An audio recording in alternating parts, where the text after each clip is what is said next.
What's for dinner?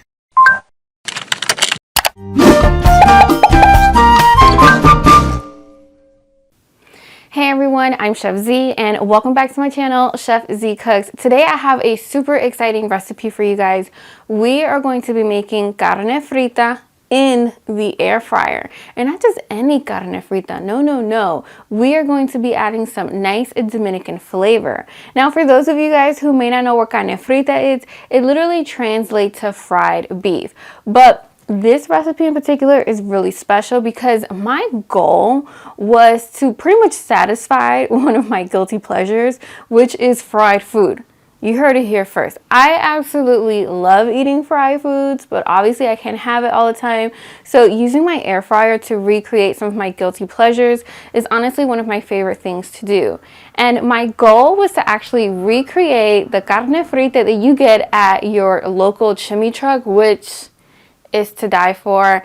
And I'm happy to say that I have nailed it. And if you follow all of my tips and tricks, I guarantee you're also going to love making this and you're going to make it time and time again. Now, like always, stay tuned because I will be sharing some other tips and tricks in case you don't have the same exact air fryer that I'm using in today's video. Now, without further ado, let's go ahead and jump right into the recipe. This recipe is super easy to make, and as you can see, it doesn't require that many ingredients. And as a matter of fact, you're going to be making this recipe a few times a week, just like I do in my very own house. Now, first things first, we're going to start off by creating a garlic paste using our pilon, which is a moro and pestle, and I went ahead and I linked a few of my favorite ones down below. Now, if you have a garlic press or a garlic crusher, that will also work. And to the garlic, I'm going to add some kosher salt because this is going to help draw out the juices and help me create a wonderful paste, just like you see right here. We're going to take the garlic paste and we're going to set that off to the side, and now we're going to move on to actually seasoning the meat. Now, a few things about the meat. I am using some top round grass-fed steak that I went ahead and sliced thinly, which is going to help the meat cook quickly and just give it that classic carne frita shape. Now, to the meat, I added the garlic, and now I'm going to add some Dominican oregano for that classic Dominican flavor, and I'm going to add some kosher salt, and I'm roughly going to add about 1.5 teaspoons. Now, the beauty with this dish is that you can use your favorite adobo or your favorite seasoning salt, and you can also add salt later on if you feel like it's a little bit lacking and it needs a little bit more oomph. Now, you guys know I'm a huge fan of sour oranges, so I'm going to add 1 sour orange, but you can definitely use 1 lime instead. And I love adding some citrus just because it helps bring those flavors alive and gives it some added freshness. I'm now going to add some fresh black pepper, and I'm also going to add some olive oil, but you can definitely use vegetable oil instead. I am then going to mix everything until it's well combined. Now, it's totally up to you. You can marinate the meat for a minimum of 20 minutes, or you can let it marinate overnight. Now, you want to be careful not to add too much sour orange or too much lime and then let it marinate for an extended period of time, because this is actually going to toughen the meat, which might make it a little bit chewy later on.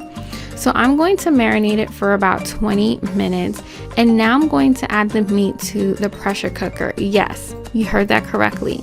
My number one tip and my number one secret to making the perfect carne frita in the air fryer is actually to pressure cook it for a couple of minutes first, because this is going to help the meat come out super tender. So I like to make sure to spread everything evenly throughout in the pressure cooker, and then I'm going to go ahead and set my settings.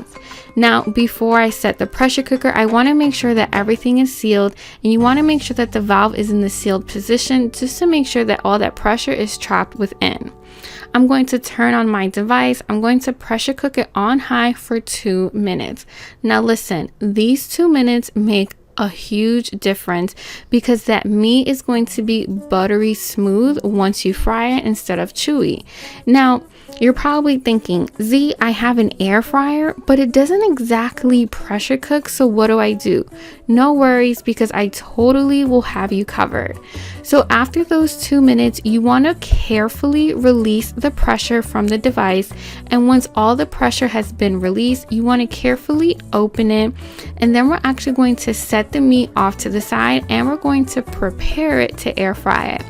Now this is a good chance to actually taste the meat and see if it needs a little extra salt. So to air fryer, we're going to set our device to 375 degrees Fahrenheit, and we're actually going to air fryer for 5 minutes, but I set my device for 7 minutes because another trick of mine is to let it warm up for 2 minutes before air frying, because this is going to give you the best results. Warming up your air fryer is something you definitely don't want to skip. We're now going to add the meat to our air fryer, and you want to make sure not to overcrowd the pot. So if you have to air fry it in batches, that's totally fine. Now the beauty about pressure cooking the meat beforehand is that you can actually get a head start on dinner, whether you're having a party or entertaining a bunch of people. Pressure cooking it and then air frying it right before you're about to serve it is honestly one of my favorite ways of making this. Now for those of you who have an air fryer that doesn't have a pressure cook setting, don't worry because I totally have you covered. All you want to do is mimic the same settings that I have used today. So you want to set your air fryer to 375 degrees Fahrenheit, and you want to air fryer for 10 minutes instead, and you want to make sure to eat it warm because this will toughen as it cools. Now the beauty about pressure cooking it beforehand is that it tends to keep a little bit better and the meat comes out a little bit more tender. So there you guys have it. That's my recipe for some Dominican style carne frita in the air fryer. And I have to admit that creating Dominican, Cuban, and overall Hispanic dishes in the air fryer is one of my favorite things because it allows me to have some of my guilty pleasures while not deep frying everything. And like always, make sure that you enjoy with some fresh lime, some tostones, and even some mayo ketchup. Until next time, I'm Chef Zee y buen provecho. Thank you guys so much for watching today's video. Comment down below and let me know what you want me to recreate in the air fryer next. Make sure to join the Chef Zee family and subscribe. And don't go too far because believe it or not, I have so many recipes here on my channel that you won't want to miss. And all you have to do is click right here.